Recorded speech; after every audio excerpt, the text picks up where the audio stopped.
Beautiful. Beautiful. Worst day of my life. Ladies and gentlemen, all aboard. Green Line Breakdown, off-season edition. Hope everybody's doing well. Dre, hope you're doing well. Hope the NBA's doing well. It's been an exciting off-season. That's for sure. Can't complain. Big news this week. LeBron James has decided on a team. He is going to the Philadelphia Sixers on a 2-year, $8 million contract. Your first thoughts? I'll tell you what, I was doing really good until I heard this news. It's the worst day of my life. We got to deal with LeBron in the East now, as if the East wasn't stacked enough. That starting lineup is crazy. Let's just start there.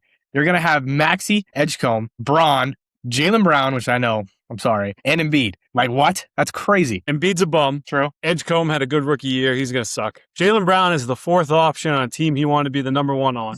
And I like Tyrese Maxey. I have nothing bad to say about him. But I don't know what is the point of this decision. We kind of talked about this when, Jaylen initially got traded. But I figured he would go to Cleveland.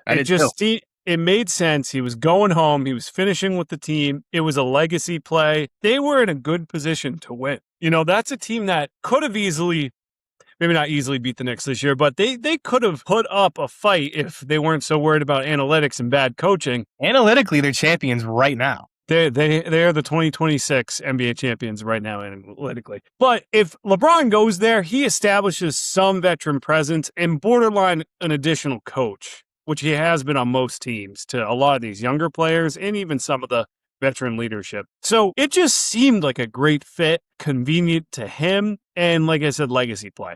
So going to Philadelphia, to me, just one, screams ring chase, but two, I don't think is that great of a decision. You see the starting lineup, and I partly agree with you that those names are all over 90 overall in NBA 2K, that's for sure. But I see that starting lineup and I go, I'm not fully confident those guys are going to work out. That is a team that is very mirrored of what the Brooklyn Nets were a few years back with Kevin Durant, James Harden, Kyrie Irving. There's too many cooks in the kitchen.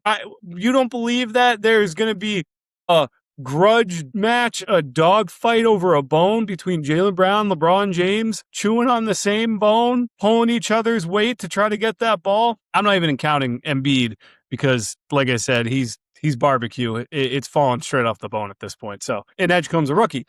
Maxey is going to be the lead guy there. He's going to dribble it up the court. So what are these other two guys doing? Are they playing off of Maxey? I'll tell you what, I think that the too many cooks in the kitchen is going to be a big thing when it comes down the stretch. But I don't think these players are going to play more than 50 games together for the whole season. Embiid is very injury prone. We know that. LeBron's 41. Is he 42 yet? Will he be 42 by the time I think he's going to be 42 by the season start? 42. I don't see him playing more than 50 games this year either. The team's going to work in the regular season for sure. My concern is when they get down to the playoffs. And when that happens, like you said, yes, Max is going to be the lead guy. He's going to be bringing the ball up the court. I think LeBron can easily take a step back as more of a facilitator role. He's played point guard before, and he's been damn near the leader in assists per game when he did that. I think he can do that again this year. He won't be the leader in assists. There's some great passers out there, but I think he can facilitate the team really well. He can get Embiid open looks. He can get Brown open looks. Maxey's more of an on-ball scorer, but I think this team can work. You've got more hope than me. Regular season is regular season in the NBA, right? You got good players, you're going to win a lot of games. And I agree with you. They're not going to play that starting lineup's not going to be out there for 60 plus. Embiid's going to miss 20. If they're smart, they just keep Embiid off the floor for most of the season. I think so. And playing a game here and there. LeBron's is durable. So if you want to play him that entire time, do it.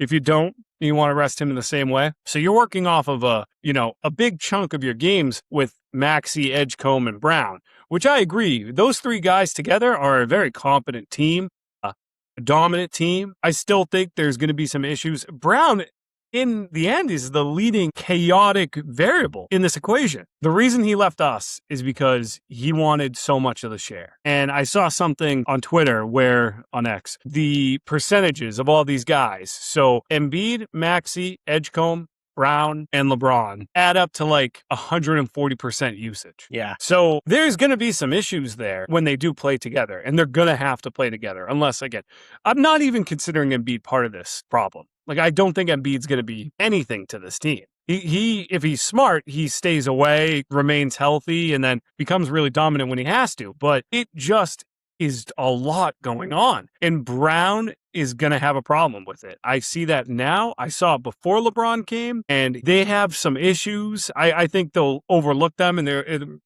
be no problem by the season start. But LeBron didn't take too kindly to Brown shaming his bum of a son that can't play in the NBA because he's a bum. That is true. And all that. It was accurate what he said, but there were some call outs there, and I think they're going to work together fine. But I think the egos that you've now conjoined on this team are at some point going to implode. Right. And I think you mentioned Jaylen Brown left to be a first option. Another reason why he left is because the media was all over him, like every day. That just got 10 times worse with LeBron joining the team. So he's in a weird situation for sure. And I actually didn't think about the whole calling out Bronny thing. That's a good point. I wonder if there's going to be some sort of tension there. I doubt it. I think they'll get over it. I don't think Bron would have came if he really cared. So it's a small thing. And I don't believe there's any weight to that. But what it shows us is that there is a willingness for problems to arise. They've had an instance in the past year where they butted heads ever so slightly. And like I said, I think Jaylen Brown was right. He got caught off camera. This isn't something he said in public, but questions were asked. And LeBron said, we have a good relationship, but he said all that shit about Bronny. Kind of a weird comment to make. I get it. You're defensive of your son, but again, goes to show that there is a possibility for something to happen. And what law? I never took physics, but Newton's law. Newton's law. What can go wrong will go wrong. That's somebody else's law. Yeah, I don't know. So law. I'm not an educator. I watch Boston Celtics basketball. So the two smartest basketball fans out there. Yeah, exactly. It's Murphy's, right? It is Murphy's, yeah. It just seems like there's going to be problems. And not a lot of people had this when Brooklyn joined up. They really thought Harden and Kyrie and Kevin Durant were a perfect match. And those were three guys who don't play similar positions. Right. That was a starting lineup that, literally speaking, for the game worked. You got a bunch of guys who are 2, 3, 4s on the team that now are going to be vying for minutes. Edgecombe, LeBron, and Brown are going to be the biggest issue in that. Obviously, Embiid's on the floor. He's that 5, and Maxi's the 1. Right. But it's going to be tough to get these guys together. It made me more confident that team's not going to be as good. That's where I stand on. So how good do you think they'll be? Where do you think their ceiling is? Top 3 team in the East. I don't think they're going to be bad. I just don't think they're going to win a championship. I think New York has a lot more chemistry. Yes. I think Paul George is going to be a hell of a player for the Boston Celtics. I think Jordan Walsh of the offseason where it's just that stage of grief of just delusion, denial. It's been a dog days of summer kind of summer. The empire has been built in Philadelphia, but the Rebel Alliance exists in Boston. Paul George is Luke Skywalker, 36-year-old Luke Skywalker. And Arkansas power forward Jordan Walsh is Chewbacca, maybe? And Peyton Pritchard is, I don't know, somebody. You choose the guy with alopecia to be the furriest Chewbacca? Exactly. So you get it. I think this benefits us solely because we're more comfortable in an underdog mindset. When you saw how the team reacted last year, Pritchard plays well. I think Derek White's going to take another step. Tatum almost has less pressure on him because everybody looks at that Philly team and goes, well, there's no shot you're going to beat them easy. So now it's he can play a little more fluid. I was worried to begin with when they got Jaylen Brown. Adding LeBron doesn't add worry to me. If anything, it adds confidence that this team might blow up on itself, but not confidence that we can beat. I kind of disagree. I think that before he got to Philly, there was a pretty significant hole at power forward for the Sixers. They signed Dean Wade, who's a good role player, and he was solid in Cleveland, but he's never putting the ball in the basket. He's a 3-and-D type of guy who doesn't really shoot all that much. So bringing in Bron fills that hole, keeps the solid depth with him, and they got guys like Anthony Simons on the bench now too. I know. Another stinger right there. How did we miss his signing? Boston reunion. But I think that Bron joining this team definitely elevates them.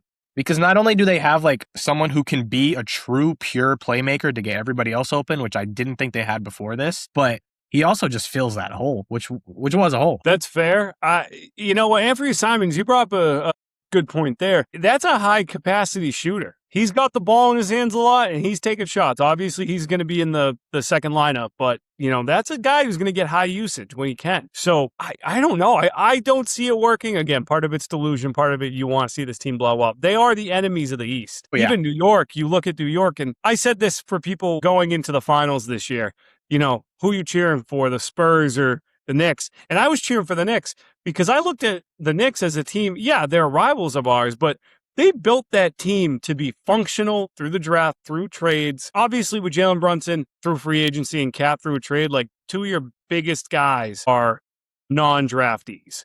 But that being said, the rest of your team are not ball dominant.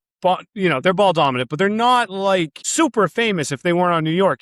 Josh Hart is not a guy that if he wasn't on a New York team, I'd be like, he's a world-renowned player. There's a lot of, even Mitchell Robinson, who's now a Celtic. Like, those are guys who I can cheer for because they're just NBA dudes. They're guys who've earned their role that they're playing in. This is a team in Philly that, how do you cheer for this team? Yeah. I get Philadelphia, it comes easy, but for everybody else, you look at this team and they're going to win. Well, yeah, they're winning games. Those are guys, that's LeBron James. I don't care if he's 42, it's LeBron James, it's Jaylen Brown. Those are guys that have been well known for years. All-stars. It's been a few years since we kind of removed ourselves, like the NBA removed themselves from the days of the Warriors and the Cavs and the super teams. I think this is the first super team we've had in a while. And I think it's very plain to say that they are a super team. Mm-hmm. There's 4 guys on here that could make an all-NBA team if they played every game, with Maxey, Embiid, Brown, Braun. VJ Edcombe almost won Rookie of the Year last year. Obviously he didn't, but he was right in the running for it. This is a really, really good squad. And if Braun stays 2 years, I think the second year, they'll be even better. Because, of course, this is the first time putting all these pieces together. Yeah, they went all in. From the team that they were when they beat us in the first round to what they are now, it's almost a completely makeover. Not only those starting 5, but the bench as well. They really shuffled through a lot of guys. And good on them. They're pushing their chips in for a championship. I don't think it's an ethical way of doing it. And their contracts are really bad. So you kind of figure this team is this team for the next 2 years if you're lucky. If nobody even next year, if Embiid stays healthy, but he's probably the first man out on everybody. LeBron's got 2 years, if that, if he even plays another year. Because he picked up the player option too, right? I believe so. Yeah. So, yeah, I all the credit to them, all the power to them. I just think if they win a championship, who's going to look at this and be like, wow, they should be proud of that? It's like they threw some cash and they gave us Paul George. Very nice of those guys. Going to be a great player, all-star for the Boston Celtics this year. But I don't see any fanfare for this team, but maybe that's a good thing. Maybe we needed an enemy like this for this season, right? Because New York was a powerhouse and the Spurs were a powerhouse. Everybody was cheering for both of them. The Spurs are a young team with a great player that everybody likes, who is understood to be just an all-around talent, but also does things the right way. And the Knicks were, like I mentioned before, a amalgamation of solid players. Even Jalen Brunson was not the most world-renowned guy the first 4 years of his career and kind of came into his own in New York. But those are teams people cheer for. There's no real villain since probably the Warriors, if not us. Yeah, I mean, there's always going to be the Boston haters. There's also the Thunder. People don't like the Thunder because of Shea and the foul baiting, and people don't like Chet a lot. People really hate Chet. I'm a Chet Holmgren hater.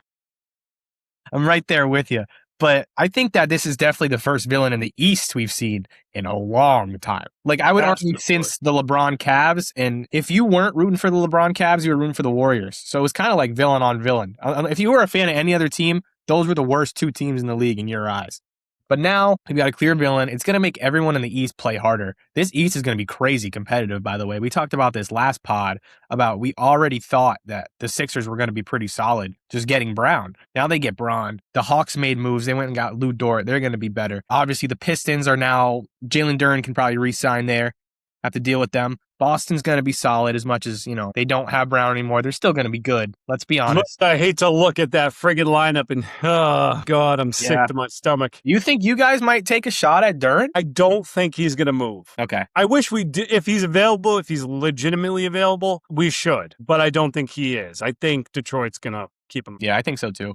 What about a guy like Jonathan Kuminga? I think the center position is short up. We need to go get a guard. There was talks of Bradley Beal, who would come in on a vet minimum. Yeah, I don't want him either. I don't love that. I'm afraid we might pick him up because they got that St. Louis thing, him and Tatum, and they kind of just want to make Tatum happy at this point. I think that'd be a bad decision. There's got to be somebody out there. So go and get who you can. They've got a lot of confidence in these rookies, but a lot of them are wing guys. So you still need like a pure guard to cover with Derek and Pritchard. So I don't know. Time's running out. It's the end of July here. We're turning around to August. Training camp starts in, I think September, end of September. And then, so we have some exhibition games against the Sixers. So that'll be fun to watch. We're going to have 5 regular season games against the Sixers here. Do you think this is a Christmas Day lock? I was thinking this, and they've been waiting for LeBron to decide so they can make the schedule. Of course. Right. And a smart decision by them, and now it's even better. What does the NBA do? Does the NBA go all in and put the Knicks and Sixers on Christmas Day? Because now you got to think about their competition, right? They're competing with NFL games now. And I hate the Christmas Day NFL games. I'll still watch the basketball games. The tradition is there. They need to go back to Celtics Christmas Day jerseys. Yeah. I think it gives it a leg up. I don't think the football Christmas games, and especially when it's on like a Wednesday or a Thursday, like that's just bad. Yeah. So what does the NBA think? Do they go all in and go Knicks and Sixers and just say, we're going to win this 2-hour period? Or do you split it up? Do you put, I feel like the Celtics and the Sixers, there's the rivalry, there's the Brown Tatum aspect, and then you put the Knicks with maybe Detroit or somebody else. What do you think they would do? I think because usually there's 3 games? So it's 5, but 5 games. 2, 3 in the East. Okay, so I think Spurs Thunder's a lock. That's definitely going to happen. I think you probably see Celtics Sixers because Tatum and Brown, of course, and then there's Braun.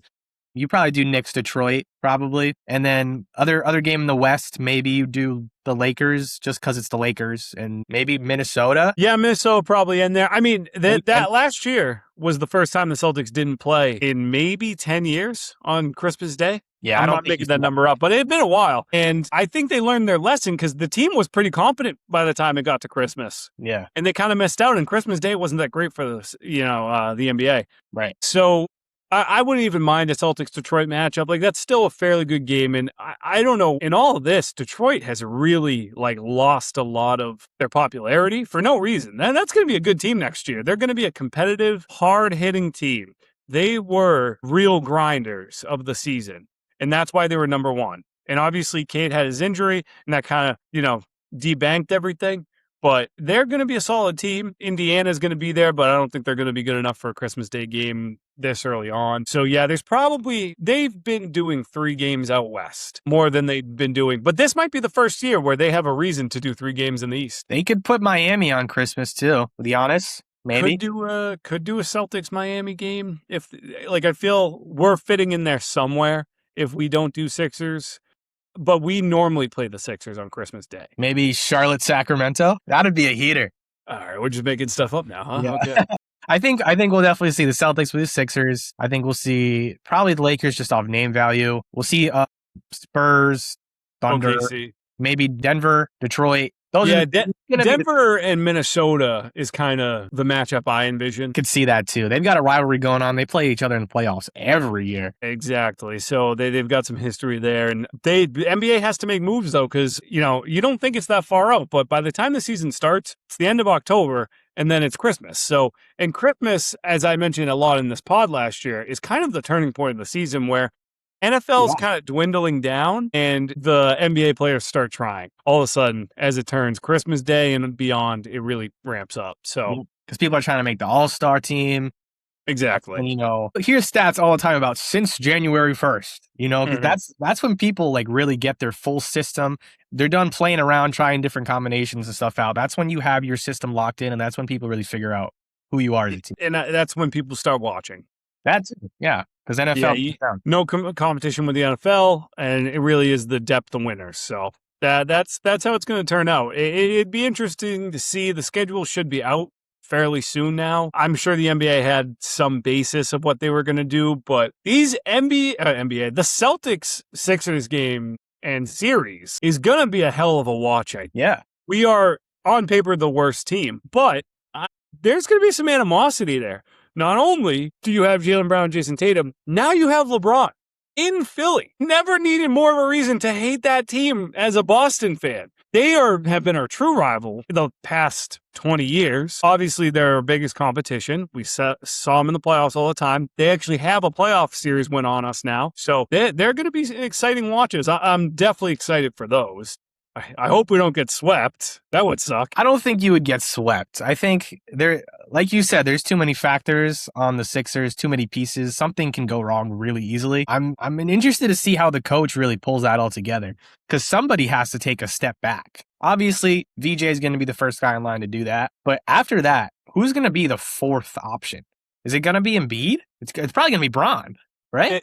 It would make sense if it was Embiid. If you had that starting lineup, I don't know. I just you could argue that he's the best scorer on that team. Very true. And it really depends on the defense that they're playing against. That's true. If the paint's open, it goes to Embiid. But if they're perimeter guys, get Embiid off the perimeter, keep him down low, and he could be the top scorer but not be the number one option. He could just be getting rebounds, which is kind of a shameful way to, go out, but that's going to be the best opportunity for him. Nobody's going to beat him. He had some spurts with Mitchell Robinson, and I'm hoping he played, him and Kata going against Embiid is going to be really important. But some of these bigger centers can play with him, but not necessarily play great against him. So keep him down low, let the rest of the guys spread the floor. If you're playing the Celtics, I think that Embiid would probably be the focal point of their offense. But if they're playing, I don't know, Miami with, Bam, Giannis, that type of front court, the offense is highly going to shift to Brown and Maxey. I think it really is going to be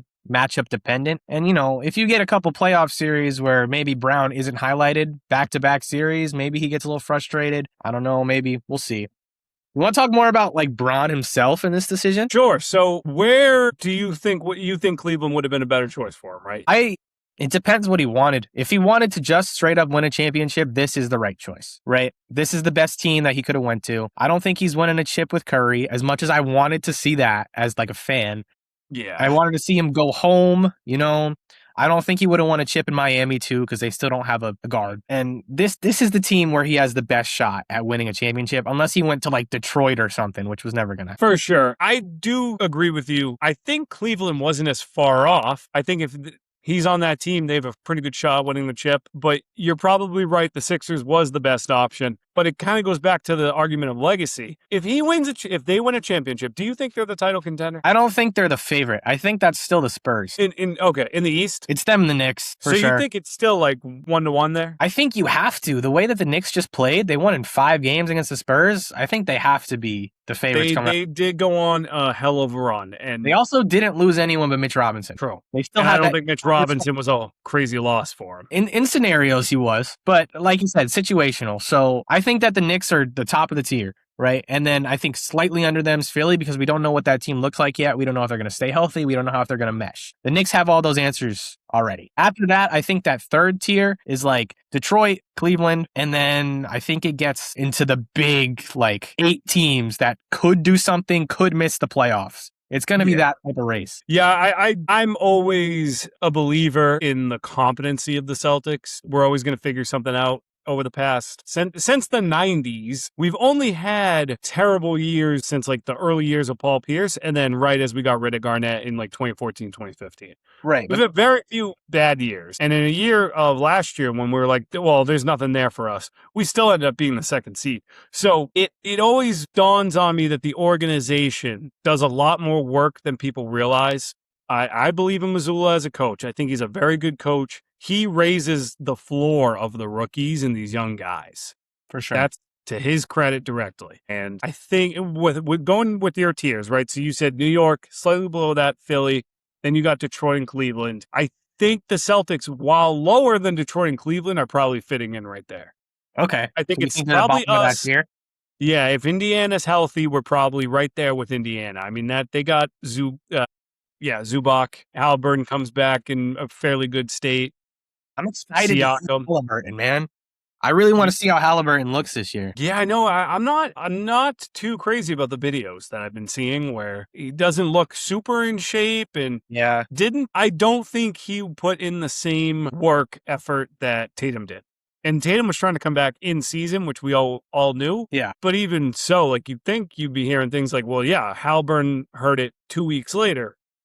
He'll definitely be ready by the start of next season. And I don't know. I don't know if his injury was worse off or what it may be, but I also think that Tatum was like such, ironically enough, an anomaly when it came to like that type of injury, because nobody back that fucking fast from an Achilles tear, right? He did it superhumanly fast. I think to compare him to Tatum is a little unfair, but like I agree though, there hasn't been a lot of like, you know, the off-season workout videos that shows he's like ready to roar. You know what I mean? Right. That with a healthy and functioning Halliburton, that's a good team. Him, Zubac, Siakam. That's a hell of a 3 through 5 right there. And then Miami, I like Giannis and Bam, but I'm not moved. There's no depth there. I don't know. What do you think about Atlanta? Oh, I had wished Brown went to Atlanta because I really believe he was going to be kind of an engine for them. Yeah. To direct them. And I don't think they're going to be any different than what they ended with, which wasn't bad, but in an East that's getting better, that they're not bad becomes Charlotte last year, right? Where was Charlotte? 10, 9? We finished, I believe, as 10, yeah. So, yeah, I think Atlanta's probably going to fall right around there. Charlotte, I don't know what you think's going to happen with them, but we had like an impressive summer league from like our rookie Hannes, Mr. Steinbach, and I was just like, as soon as we traded Melo, I was like, why don't we just see what we have with this type of pick and roll here with like a big, athletic, fast forward and LaMelo, see how that kind of pick and roll can work. And I really wish we just waited until this deadline to trade Melo if we were going to do it. So I'm a little sad about that. I think as like a season overall expectation, I think we should make the playoffs. We have the same core besides Melo, and we got Kobe White, who's a great player.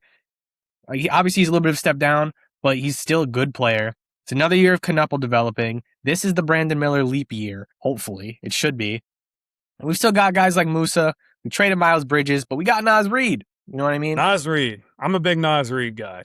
I think everybody is. It's hard not to like Naz Reid. He's just that kind of player. Yeah, he really is. Very easy to root for. And what's funny is, as we're talking about Charlotte and all these teams down low, Wizards are going to get better. They're actually making a lot of good moves. A very underrated offseason. You know, you get the first round pick in Devonsta. That's a pretty good pick. He's a really good player. But, you know, Trae Young, I've never loved Trae Young, but you got to give him credit when he's on and when he's played well, he's led teams. He has. So I don't know what the AD situation is, but I'm not even really counting him in this. They, made some good signings. Washington's going to get better. It really does feel like every team, except maybe the Celtics, are raising their floor of last year. Well, the only teams that I don't really care for are Brooklyn, and that might be it. Yeah, I don't think Milwaukee's getting much better, even with the Tyler Hero acquisition, all that. Another team that I think is, like, obviously they're already really good, but I don't think they raised their floor is Detroit. Yes. Yeah, they're probably dropping right alongside the Celtics. If you think they'll be like a 3 or 4 seed? Yeah, well, if this Philly team works out, New York and Philly kind of got those first 2 spots. I think so too. Wrapped up. It's going to be a tighter race at the top. So when it really was just like 1 and 2 and New York was kind of up there, top 3, it's going to turn into like a top 4 or 5 race. Because I'm looking at the Eastern Conference, standings at the end, right? Yeah. Detroit the 1 with 60 wins, Boston 56, New York 53, Cleveland 52. That's the top 4. Yeah. And then it's Toronto with 46. So it drops 8 games right there. And then Atlanta, Philly, we're all kind of neck and neck with each other. Speaking of Toronto, this whole Kawhi thing is pretty interesting, isn't it? Kawhi Leonard should probably be in jail. He should.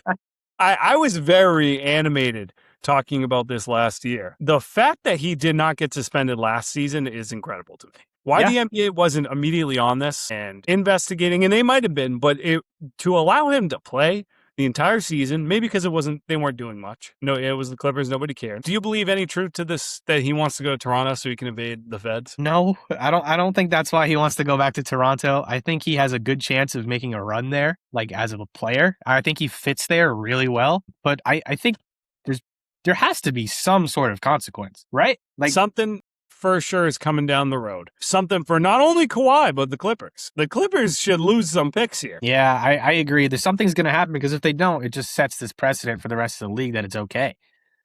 You know what I mean? That helps us. Actually, does. Because now we have 2 draft picks to look at, right? And those draft picks are really going to have a spotlight on them. That Clippers pick, everybody kind of knew was going to be really good with the way they're headed. Yeah. But this Philly pick that's 2031 now, they're going all in the next 2 years. By 2031, they might be in an abysmal state. They might not be, too, because they have Maxey for a while and Edgeko. But, 2031, we might be looking good. I think you might be onto something there, because if they don't win a championship, their option is to blow it up. They're going all in right now. If they don't it's time to rebuild. It's time. Those salaries are way too high for everybody. If they're high for Brown, Brown's gone. They're not going to keep Brown. They're not going to sign him. I would be shocked.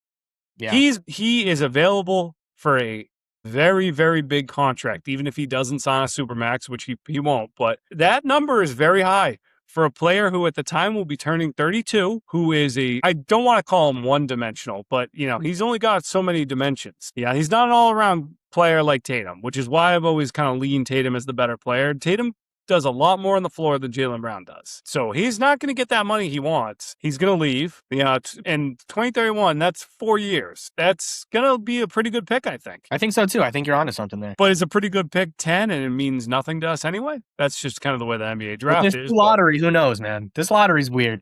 Yeah, I'm looking up. Yeah, the new edition, the new rules. Yeah, it is very weird. I'm trying to search anything towards this Kawhi investigation, right? And it's a third party, so the NBA has hired somebody to come in and probe this. Okay. So it is proven that the salary cap was circumvented.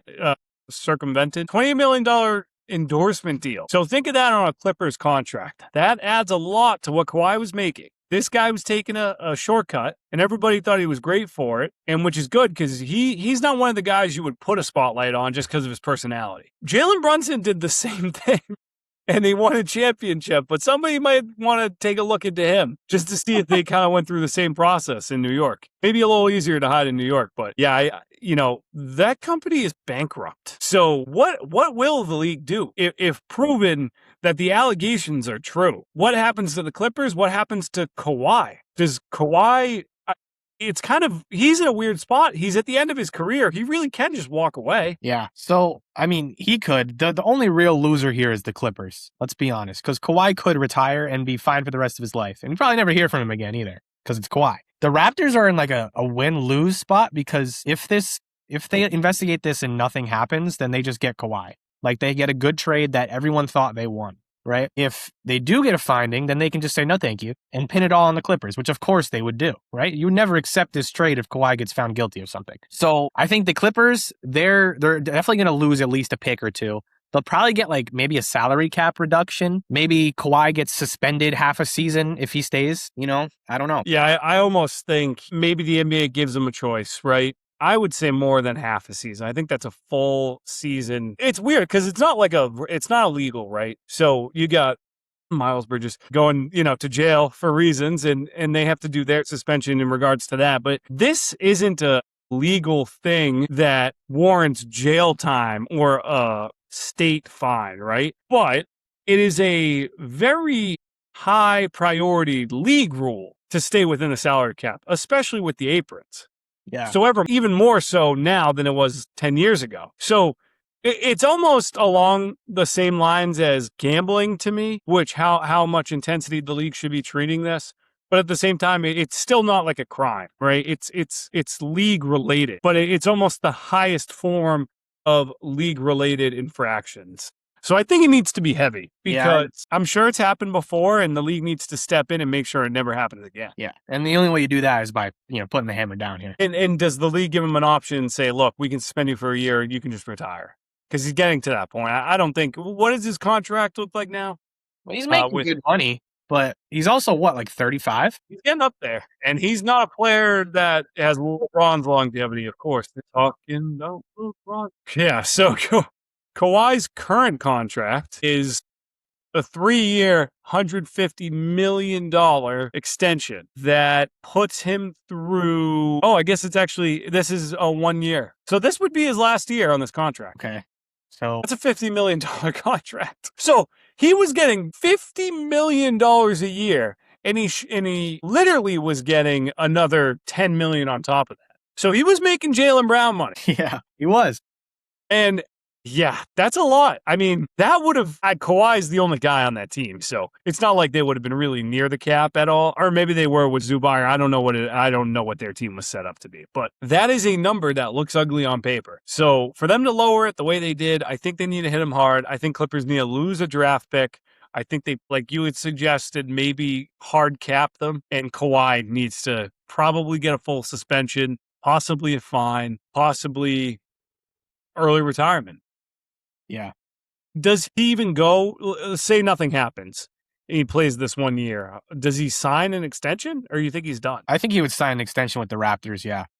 He's got more years to him. If he's allowed to get traded, then yeah, I think so. I mean, I think the Raptors are probably a year off anyways. Like, with another big piece, I think they could really take a step up because they have a good team. They really do. They have a lot of good pieces with, like, Scotty, Kawhi now. They've got, RJ, I guess, RJ Barrett. I was trying to find a name, and that was the only one I could think of. But they've got a lot of good players. They don't have any players that move me outside of, I mean, I can't even really give that to Kawhi anymore. I don't not know, a guy man. He was pretty good last year. I know he was playing good in the regular season, but he's not a guy that has really showed up in any of these last playoff runs. Okay. It just, again, does not move me. It's hard to really think about in terms of, wow, that guy, he was an all-star. Yeah, I know. NBA regular season is a different beast to other leagues. Football regular season, you see things that you're going to see in the playoffs. If a running back is doing well in week 4, if he stays healthy, he's probably doing well in the playoffs. There could be guys in the NBA who kind of tiptoe through the regular season, and all of a sudden they flip a switch and they're burning in the playoffs. But, it could be the opposite as well. They're burning in the regular season and they're just like, yeah, I'm tired, I'm done. It's kind of the way that league works. I think that's James Harden. Exactly. James Harden puts on 20 pounds, calls it a day. The analytics say it was only 10 pounds. Do you think, because he's technically a free agent right now, because I think that the Cavs were saving that money to give to Bron if he was to come over. Do you think Harden just comes back to Cleveland, or does he go somewhere else? I think it would be the easiest for him. I don't know where else he would really go. I think there is like an off chance he wants to go to the Lakers. God, look, that team just doled out a lot of money. Yeah, do they? I don't think, maybe they don't have the money. Where would James Harden possibly go? That is a good question. I'm trying to think on that. I mean, what's his career at this point? He's done everything but win in the playoffs. I know, and does it really matter for him? He's 36. Does it really matter for him? Yeah, it does. It definitely does. For his legacy, absolutely. If he wants to be looked at as one of the greatest shooting guards of all time, which he's very capable of, he needs a ring. Because I know he needs it. What I'm saying though is, do you think he cares? Yeah, of course he cares. He would think about, like, if he retired today, what would he think about his playoff performance for the rest of his life? There would be doubters talking to him forever about, oh, you can't do it in the playoffs. Who cares? Absolutely. And I don't think outside of when they went toe-to-toe with the Warriors in 17, 18? I think so. That was the Chris Paul team, right? Yep. Yeah, when they went toe-to-toe, that's the only time where I looked at them like, and look, that was a hard team to beat, but it's like that was kind of their shot. Yeah, it was.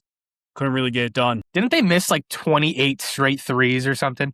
Something ridiculous like that. Yeah, it was definitely a record. And it's almost like, has he stayed in the league too long? Have the last 4 years done more damage than anything? I mean, going to Brooklyn was its own microcosm. Like, everything went bad in Brooklyn. Yeah, that was bad for everybody. Yeah, but prior to that, his Houston years are, obviously he was one of the most exciting players, but do the ugly years at the end make it worse? Like, could he have walked away after Brooklyn and said, I'm done, I don't want to go anymore? And would people look at him and say, he didn't get done in the playoffs, but, he had that real tight matchup and they could have won it that year. They didn't. And now he's done and he's a great shooter. That's what he was. I think he'll be looked at as one of the best scorers ever, no matter what. But I think the fact that he had every opportunity to make a run in the playoffs, because he was on so many great teams. Obviously, Brooklyn was supposed to be a great team. That fell apart. Cleveland is a great team and probably should have done a lot better than they did last year. He's had all these chances to do it and he hasn't. I think people will use that against him if you talk about him as like an all-time player. So I think he definitely wants to go win a ring, or at least try to. But I don't think he can in this. I feel like every contender is filled up. You are probably not wrong. It's going to be interesting to see where he falls. Not interesting like it's going to make a difference, but interesting just for entertainment. And that's really all we really care about when you're not the Boston Celtics or the Charlotte Hornets on the show. How Exactly. entertaining of a team are you? Right. If I have to watch you be terrible, or can I just kind of cheer for something? Right. So we'll see. We're coming up on 50 minutes here. I think we've covered a whole span of things, mostly focusing on LeBron and what that does for that team. We both are in agreement that you got to see what this team looks like in the regular season before we get crazy and say they're title contenders. They're obviously contenders, but, the favorites, I don't think they will be. I think LeBron made them worse. You think if it works out, that's a really good team. So we're going to leave it with that. And you got any final thoughts? I got one last question, man. If LeBron doesn't win a ring in Philly, what does that do for his legacy? Yeah, it definitely makes it worse. This is what I want. I don't know if I said this earlier. Part of the reason I wanted him to go to Cleveland was it was the easiest thing for his legacy. Even if he didn't win another one, he just ends in Cleveland. Nobody's going to look at him and be like, well, what was that for? You know what it was for. You went home and you played out with that team and you had a good run and you had a good chance with Mitchell and Jared Allen and those guys. And I'm sure at that point it would have been a fun watch. But okay, cool. You didn't win a championship. Go and retire. You're one of the greatest. Now you're really ring chasing and then you don't get a win. It's going to look worse on him. Would Jordan have made this move? No. I don't think so either. He went to the damn Wizards. Why did he go to the Wizards? I don't know the specifics. I wasn't alive, if I'm being honest. Yeah. I mean, we're not up there. So yeah, that's so funny. I've never thought why would it be that he chose the Wizards? Right. But no, I don't think Michael Jordan would have made this decision. I don't think so either. Shame. It is a damn shame. But look, we've said our thoughts.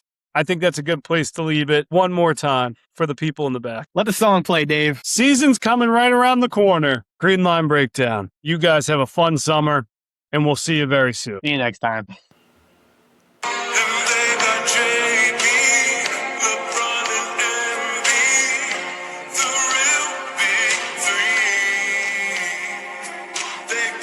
Some players 'cause they needed change, and you got